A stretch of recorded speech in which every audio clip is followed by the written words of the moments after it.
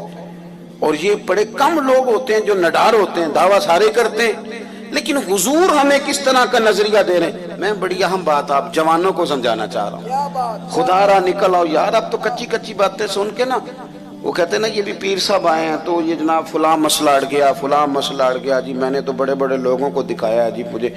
بلکہ اب تو لوگ یہ بھی کہتے ہیں کہ تسی بھی کوئی استخارہ کر کے دسو. اور میں کہتا ہوں یار زندگی میں اگر تو یہیں اڑا رہے گا تو کام کب کرے گا؟ اگر طے ہی نہیں کیا ساری زندگی تو پھر کام کیسے ہوگا؟ اس نے وہ تلوار نکال لی، حضور پہ تان کے کہتا ہے بتائیے آپ کو کون بچائے گا؟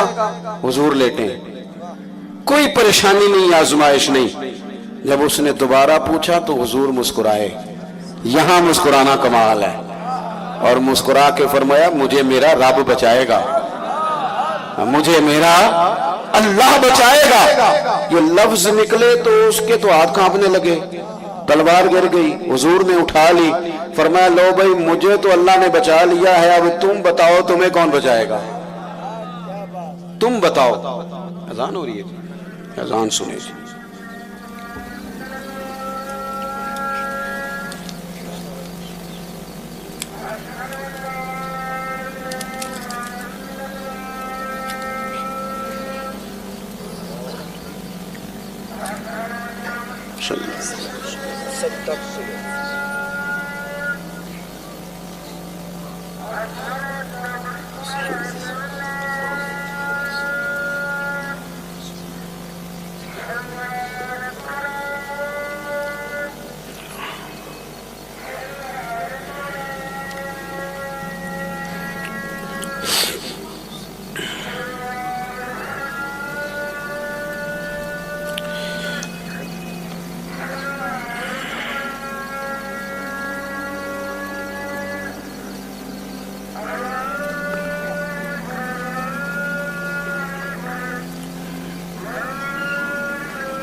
اللہم رب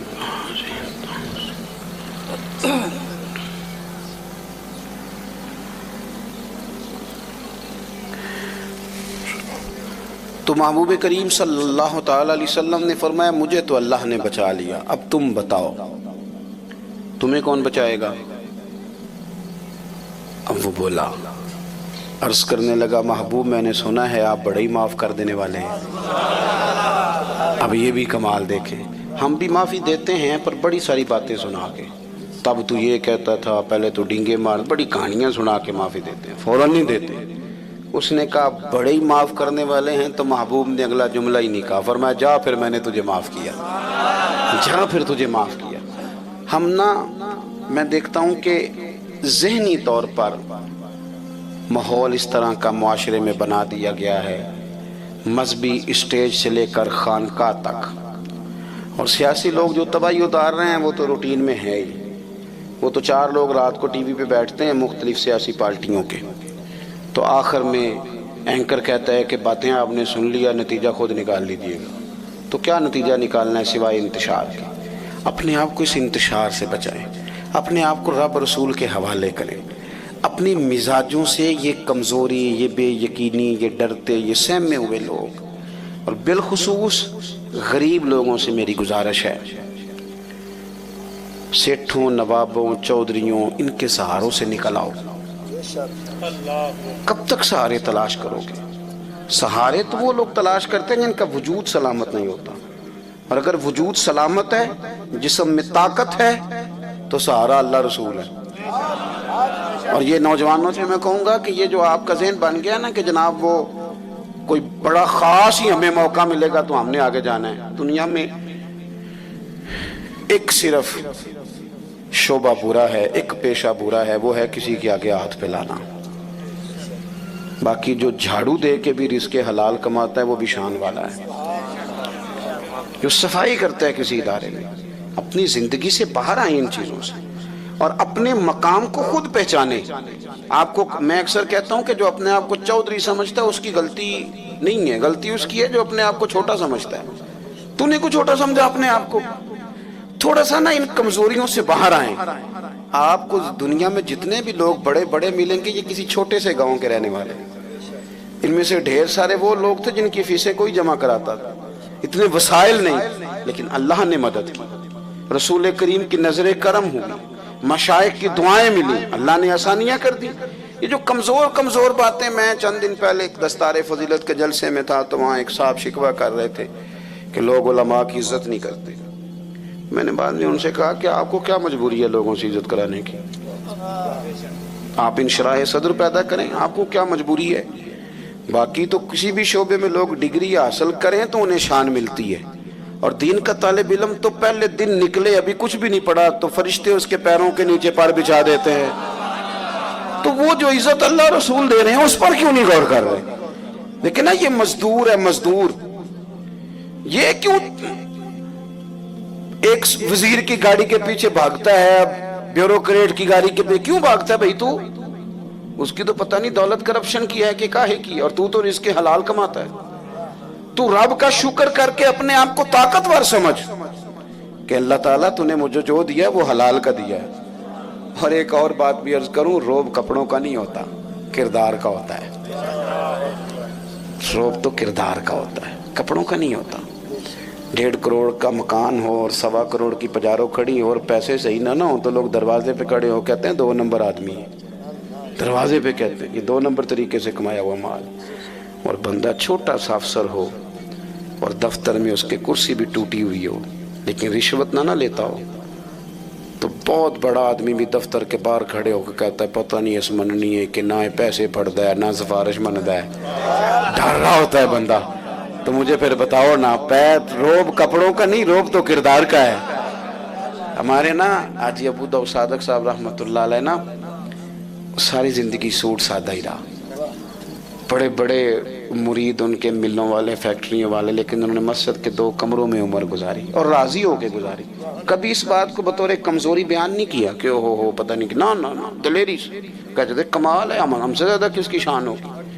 اور رکشے میں ساری زندگی، رکشے میں جو اپنی صحت کے ساتھ نے آخری سفر کیا وہ بھی رکشے میں، جو اپنی مرضی سے. لیکن بڑے بڑے پیر پجاروں سے اترتے تھے تو پہلے اپنی داڑھی دیکھتے تھے پوری ہے، پھر چین والی گھڑی اتارتے تھے، پھر سارا کچھ ٹھیک کر کے پھر داخل ہوتے تھے ملنے کے لیے. تو سمجھ آتی تھی روب کپڑوں کا نہیں ہوتا، روب تو کردار کا ہوتا ہے. تو اپنے کردار میں آپ روب لائیں گے تو آپ بڑے ہو جائیں گے. باقی یہ ساری چیزیں تو بھئی دنیا داری ہے، پیچھے ہٹ جاؤ پیچھے ہٹ جاؤ پیچھے ہٹ جاؤ، 10 بندوقیں 15 بندوقیں، کیا نکلے گا اس میں سے؟ کچھ بھی نہیں. تو اپنی زندگی کے اندر نظریاتی بنیں گے تو مضبوطی آئے گی. اللہ تبارک و تعالی مجھے اور آپ کو توفیق عمل عطا فرمائے. اللہم صلی علی سیدنا محمد معدن الجود والکرم وآلہ وبارک وسلم. اللہ بڑا بہترین اہتمام کیا دوستوں نے، کوشش قبول فرما. ان جوانوں کی اس محنت کو اپنی بارگاہ میں قبولیت کا درجہ عطا فرما. دور دراز سے، قرب و جوار سے جتنے حباب آئے، اتنے سارے علماء آئے، مشائخ آئے، سادات آئے، مالک سب کا بیٹھنا ہمارے لیے باعث خیر و برکت فرما.